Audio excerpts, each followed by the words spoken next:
23 heures à Abidjan et partout en Côte d'Ivoire. Madame, Monsieur, bonsoir. Bienvenue dans le dernier point de l'information. À la une ce soir, la rencontre ce dimanche entre le président de la République Alassane Ouattara et le premier ministre chinois Li Qiang. Les échanges ont porté essentiellement sur le renforcement de la coopération entre la Côte d'Ivoire et la Chine. Fini les vacances, plus qu'une semaine pour reprendre le chemin de l'école. Pour les élèves de la maternelle et du CP1, les inscriptions démarrent ce lundi, donc demain 3 septembre 2018. Des inscriptions qui peuvent se faire avec ou sans extrait de naissance. Changer d'opérateur de téléphonie mobile tout en conservant son numéro. C'est désormais possible. À compter de ce lundi 3 septembre, cette opération baptisée la portabilité sera effective. Je vous le disais tantôt, à la une ce soir, la rencontre ce dimanche entre le président de la République, Alassane Ouattara, et le premier ministre chinois, Li Qiang. Les échanges ont essentiellement porté sur le renforcement de la coopération entre la Côte d'Ivoire et la Chine. Du tourisme également au programme du président de la République en visite d'État.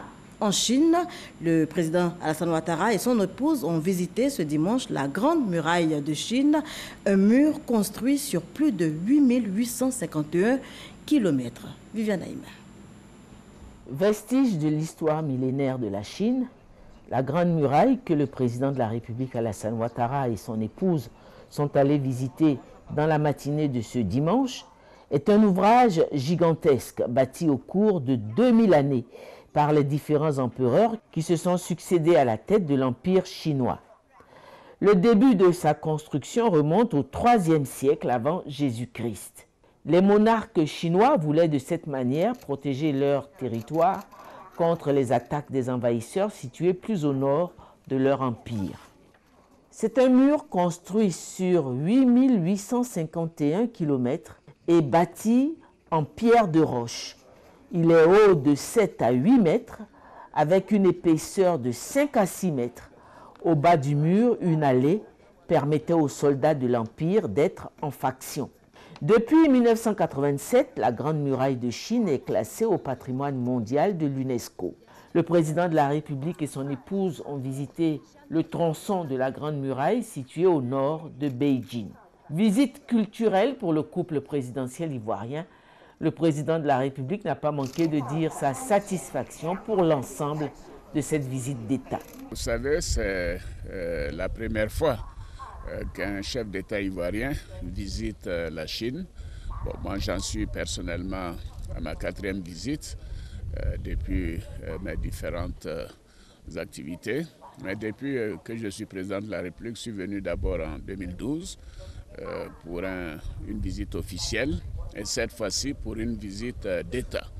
Visiter la Grande Muraille est un privilège parce que vous savez, c'est une œuvre qui a pris des siècles, qui a des tonnes de pierres, qui comprend des milliers de kilomètres pour la protection pendant donc des siècles. Et c'est quasiment, je crois, 9 millions de visiteurs qui viennent par an, dont 8 millions de Chinois. Et il faut voir cette œuvre pour comprendre l'histoire de la Chine, la grandeur de ce pays et également sa volonté de perdurer à faire ce qui est nécessaire pour la protection de ce grand pays. C'est un lieu chargé d'histoire et la Première Dame et moi et la délégation, nous tenions à venir ici. La visite d'État commencée le jeudi 30 août s'est achevée ce dimanche 2 septembre.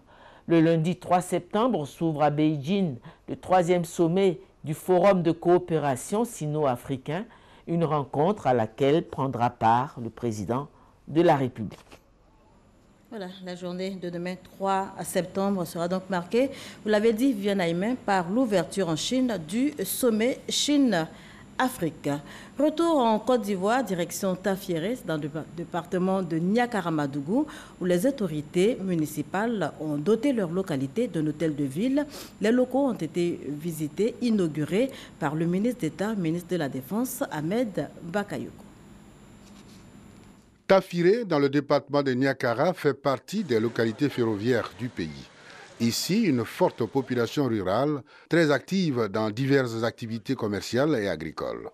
Pour donner à la petite ville un visage de commune de plein exercice, les autorités municipales viennent de l'équiper en hôtel de ville digne du nom. Une réalisation financée avec l'appui du gouvernement à hauteur de 140 millions de francs CFA.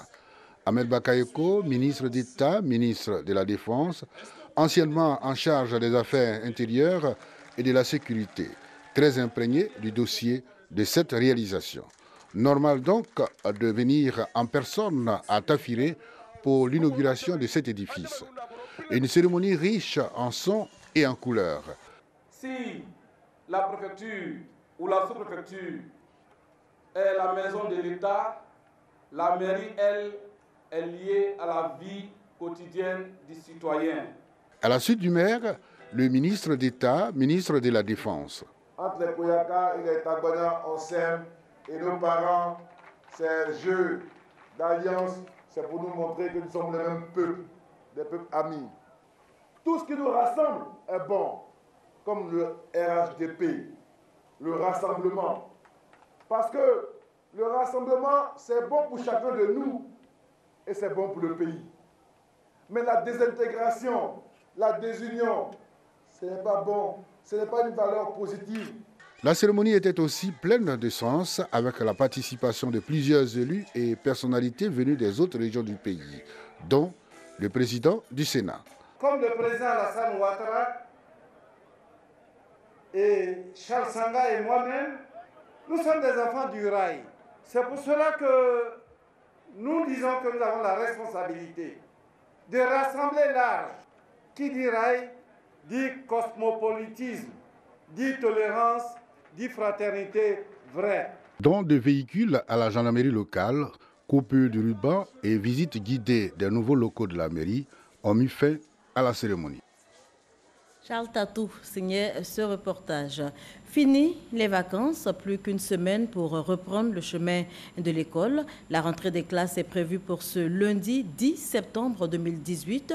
Et bien pour les élèves de la maternelle et du CP1, les inscriptions démarrent demain, lundi 3 septembre 2018.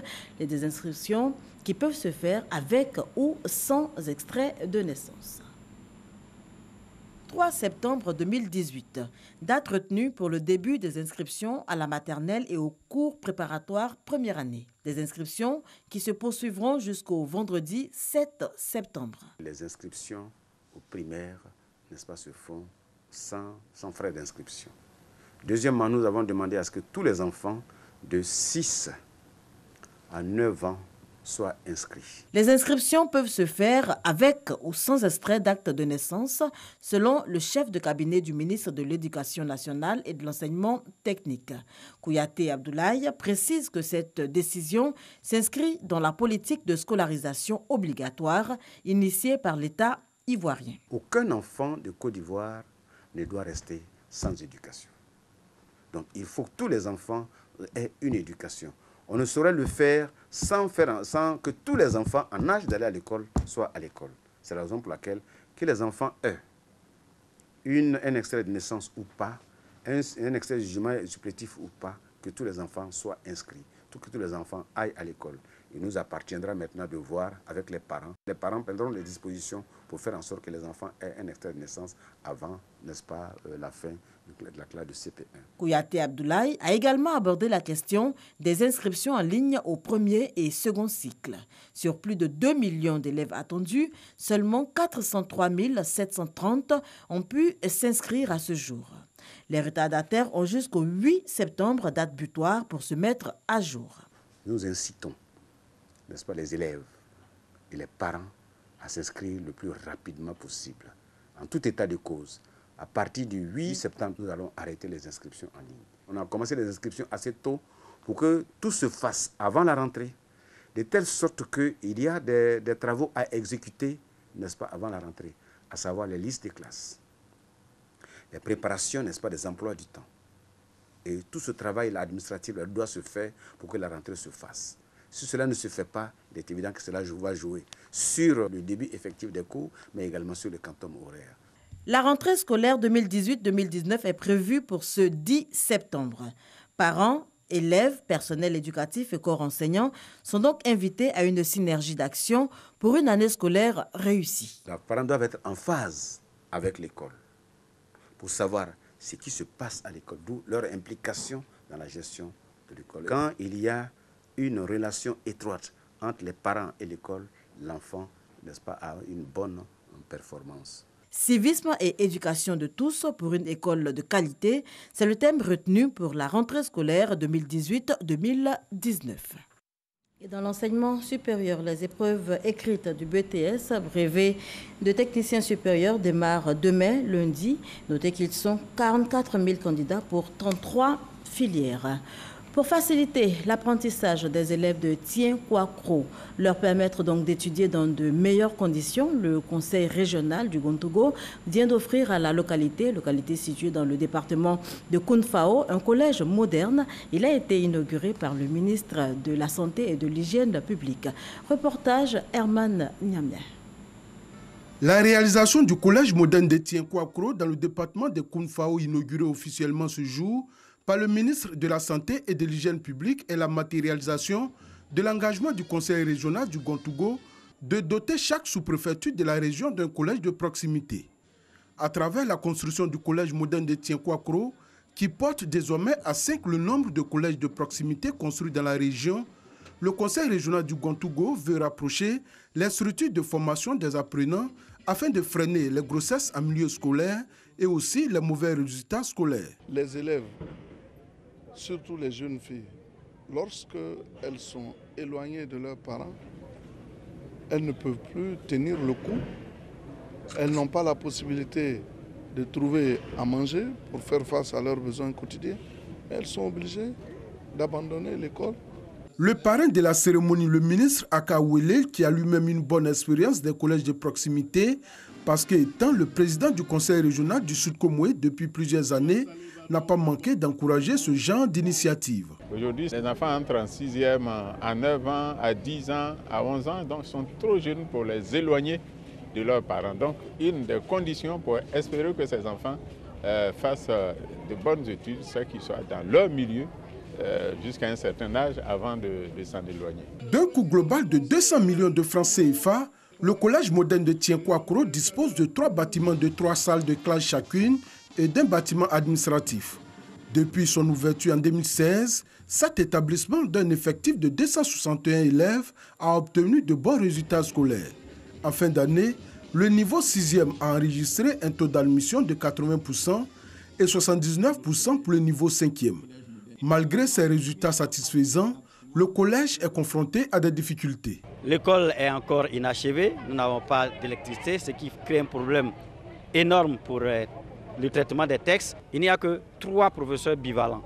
3 professeurs bivalents, même si on considère que chacun fait 2 matières, les autres matières ne sont pas enseignées. Nous sommes obligés de faire appel souvent à des vacataires et vous comprenez que cela coûte vraiment cher. Le président du conseil régional du Gontougo souligne que d'autres actions seront encore menées afin de faciliter le bon fonctionnement de cet établissement.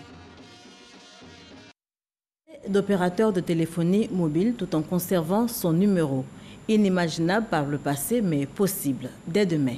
À compter de ce lundi 3 septembre, cette opération baptisée la portabilité sera effective. C'est une opération qui vise à améliorer, entre autres, la qualité des services proposés par les opérateurs. Explication, Mahama Traoré.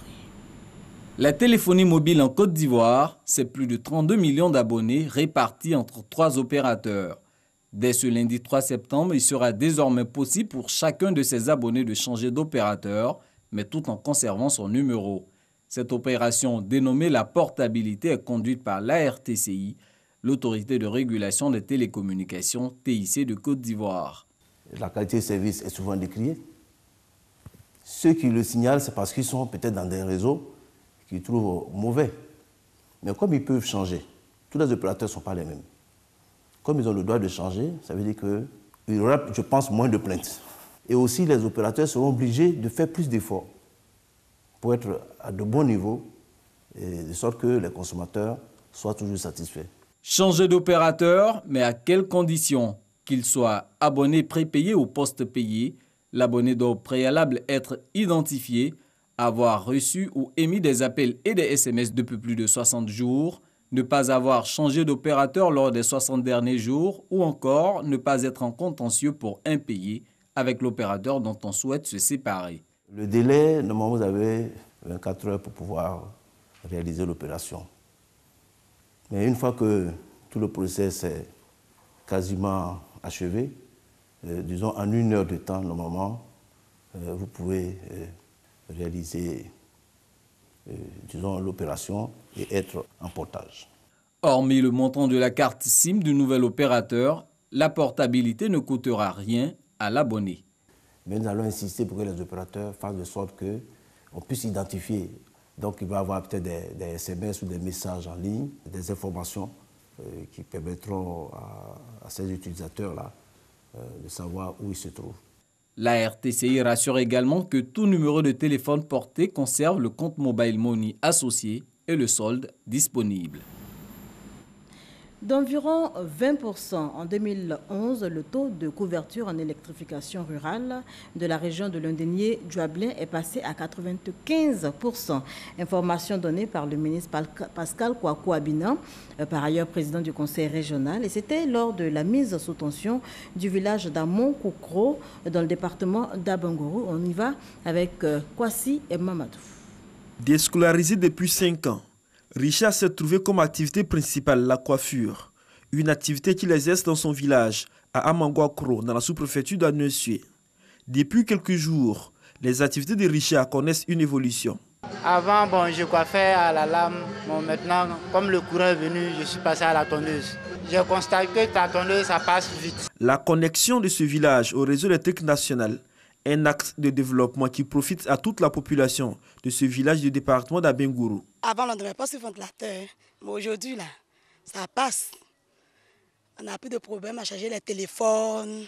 En tout cas, c'est bien. La cérémonie de mise sous tension de ce village s'est déroulée en présence du ministre Pascal Kwaku Abina, président élu du conseil régional Londénié-Djuablin. Sa présence pour marquer la réalisation d'un rêve vieux de plus de 60 ans. À l'occasion, il a rappelé les actions de développement menées dans la région de Londénié-Djuablin grâce au président de la République, Alassane Ouattara. On a construit les écoles primaires, les écoles maternelles. En 5 ans, on a construit 5 collèges de proximité. Nous avons offert plus de 12 ambulances dans les centres de santé et même à l'hôpital général de Bétier, d'Aïmblekro et au CHR d'Abangourou. Je crois qu'on peut applaudir son Excellence le Président de la République. Le ministre Pascal Kwaku Abina souligne que la connexion de ce village au réseau électrique national améliore le taux de couverture qui est de plus de 95%. Au moment où j'arrivais à la tête de la région, les villages qui étaient électrifiés, ça faisait moins de 20% de tout le total des villages de la région. Au moment où je vous parle, nous sommes à un taux de couverture de 95%. Il reste quelques villages où les travaux sont en train d'être faits. Après l'électrification rurale, suivront d'autres activités prises en compte par le conseil régional en vue d'améliorer les conditions de vie des populations. Les populations satisfaites des projets ont traduit leur reconnaissance au ministre Pascal Kwaku Abina, président élu du conseil régional Londénié-Djuablin, ainsi qu'au président de la République, Alassane Ouattara, pour les actions de développement dont bénéficie leur département. Des sentiments exprimés à travers des pas de danse du terroir. Les élections municipales et régionales se préparent. Ce sera le 13 octobre prochain. Les candidats à ces élections locales ont eu jusqu'au 29 août dernier pour déposer leur dossier de candidature. Et bien pour évoquer le processus après donc le dépôt de ces dossiers, Hamza Diaby recevait ce 2 septembre dans le cadre du Dimanche Magazine le secrétaire permanent adjoint de la CEI, Bertin Ganet. Je vous propose un extrait de son intervention. Nous sommes en ce moment en train d'étudier les dossiers que nous avons reçus. Nous faisons d'abord une étude par rapport à l'informatique. Donc ça va dans la salle informatique, on scanne tous les documents. Ensuite, nous faisons une analyse physique des dossiers. C'est-à-dire que nous essayons de voir tous les éléments du dossier s'ils correspondent. Je vous donne un exemple. Lorsque vous regardez un dossier, vous devez savoir que la loi prescrit que pour un conseil régional ou pour un conseil municipal, les ascendants ou les descendants au premier degré, les frères et sœurs, les époux ne peuvent pas figurer sur la même liste d'un conseil. Il faut donc que nous puissions regarder de près ces éléments. Et c'est tout ce temps que nous prenons pour regarder ces éléments. Donc après l'étude, parce qu'à ce jour, nous avons reçu 685 dossiers pour les municipales et 89 dossiers pour les régionales. Pour 201 communes, 685 dossiers. Et lorsque je dis 685 dossiers, il s'agit de paquets de dossiers, parce que le plus petit chiffre pour un conseil municipal, c'est 25 membres. Et donc, nous regardons minutieusement ces documents. Et après cette analyse des documents, l'étape qui reste, ce sera la publication de la liste des candidats retenus. Prévu le 7 septembre. Prévu le 7 septembre. D'accord. Et une fois que nous avons publié la liste des candidats retenus, s'ouvre une période de contentieux. Ceux qui ne seraient pas satisfaits du traitement qui aurait été réservé à leur dossier peuvent saisir la Cour suprême.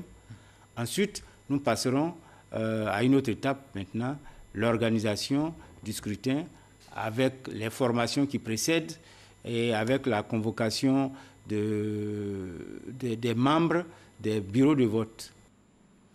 Les militants du Rassemblement des Oufouettistes pour la démocratie et la paix, RHDP, de la région du Haut-Sassandra ont exprimé leur adhésion au parti unifié et à son président, Alassane Ouattara. C'était au cours d'un grand rassemblement à la place de la grande mosquée de Daloa. Ngana Okonade. Réunis à la place de la grande mosquée de la cité des Antilopes, les militants du Rassemblement des Oufouettistes pour la démocratie et la paix, RHDP, sont sortis nombreux pour manifester leur adhésion au parti unifié et à son président, Alassane Ouattara. Les différents intervenants qui se sont succédés ont entretenu les militants sur l'actualité du parti. On sait ce que la guerre ethnique a amené dans notre pays. Pour Alassane Ouattara, aucune ethnie en Côte d'Ivoire seule ne peut gouverner ce pays. Et d'ailleurs, un pays qui se veut moderne ne peut pas être gouverné sur la base ethnique. Moi, je suis Bété, et Bété de Guibérois.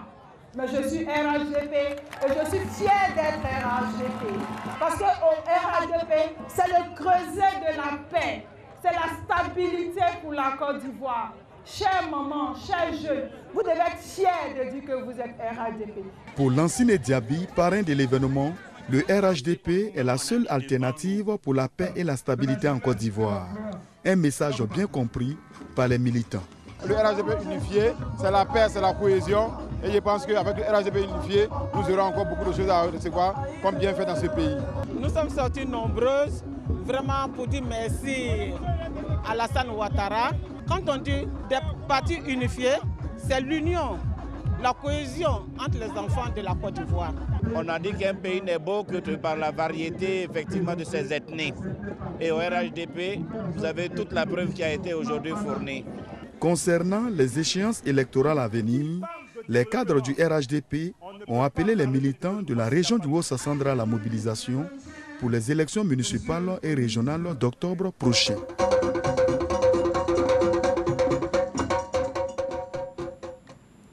On parle religion à présent. Des centaines de chrétiens catholiques ivoiriens ont effectué dans le mois d'août le pèlerinage à Fatima et à Lourdes, un circuit marial qui leur a été offert par l'État de Côte d'Ivoire et à l'occasion, ils ont prié pour la paix dans le pays. Hugues Hervé-Blé était du voyage. Le pèlerinage catholique du mois d'août, avec ses découvertes et son parcours de plus de 2500 km, n'aura pas dérogé à la règle du circuit marial. On va au pèlerinage pour prier. Et les lieux que nous visitons, c'est des lieux qui sont marqués par la présence d'une divinité. Le sanctuaire Notre-Dame de Fatima, lieu des 6 apparitions de la Vierge Marie aux 3 petits bergers en 1917, à Justrel, leur village Santarem, le lieu de miracles eucharistiques où l'on rapporte que le Seigneur fut visible, Nazareth, au programme de ces étapes du Portugal, entre autres processions mariales, prières personnelles ou spéciales pour la paix en Côte d'Ivoire. Dans ce sanctuaire consacré au Très Saint Sacrement, nous prions Dieu, de bien vouloir avoir pitié de nous et nous faire grâce de sa paix. Ça a été un moment d'intense prière, de prière pour nous-mêmes, prière pour nos parents, prière pour notre pays, la Côte d'Ivoire. Cap ensuite sur Lourdes via Burgos. Chaque année, près de 6 millions de pèlerins prient au plus grand centre de pèlerinage catholique français, édifié là où l'Immaculée Conception apparut à Bernadette Soubirous en 1858. Ici, les pèlerins ivoiriens assistent à la messe internationale de l'Assomption avant de visiter Nevers, le lieu de naissance de Bernadette Soubirous, où repose son corps intact dans la chapelle Saint-Gildard. Ce sera ensuite Lisieux, sur les pas de Sainte Thérèse canonisée en 1925. Quand on marche sur les pas de la Vierge Marie, avec toutes ces explications, on est convaincu de ce que la Vierge Marie est à nos côtés au quotidien. Et je profite de votre micro pour remercier le président de la République qui a bien voulu autoriser, accorder ce pèlerinage. Ça a été une très belle expérience et j'irai porter tout ce que j'ai appris, tout ce que j'ai entendu et partager toutes les grâces que j'ai reçues à mes proches. La Direction générale des cultes nous a confié un certain nombre de pèlerins. Il fallait les mettre dans les meilleures conditions pour se tourner vers Dieu et prier de tout leur cœur. C'est dans un élan commun que tout le monde a prié pour la Côte d'Ivoire et c'est notre satisfaction. Au total, 14 jours de communion vers l'intimité de Jésus-Christ que ne manqueront pas de rappeler aux pèlerins les parchemins reçus, un cheminement qu'ils n'oublieront pas de sitôt, soutiennent-ils tous en cœur. À présent, l'actualité internationale de ces 7 derniers jours, on fait le point avec Sidonie Davila.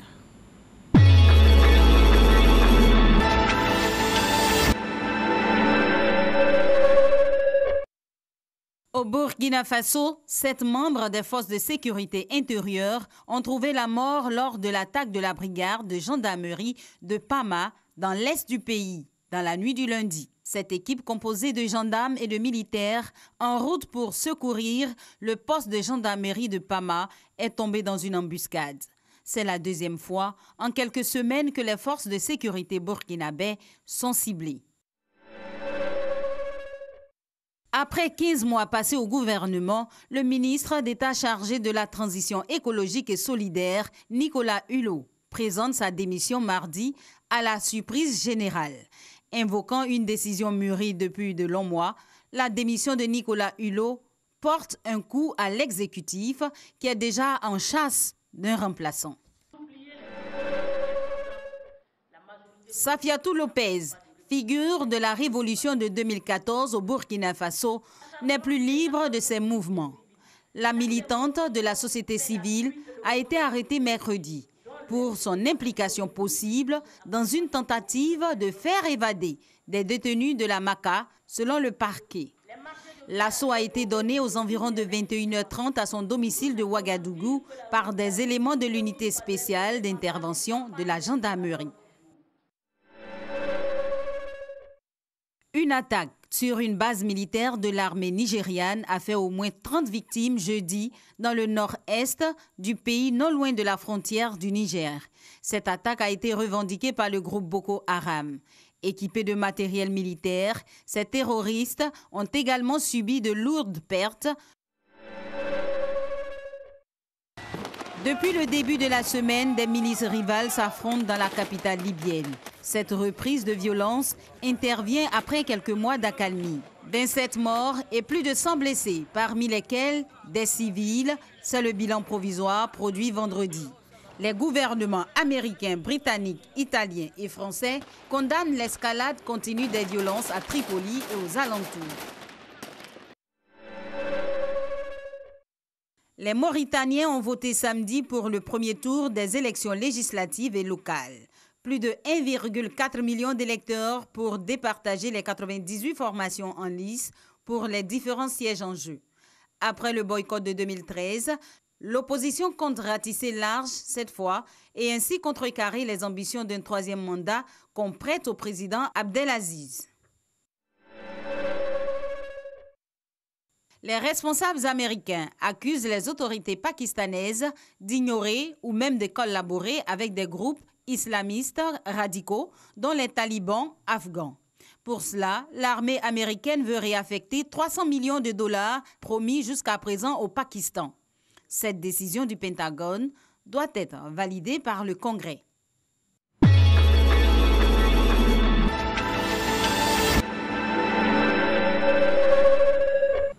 Commentaire de Sidonie Davila qui met un terme à ce journal. Merci de l'avoir suivi. Prochain rendez-vous de l'information, 6h30.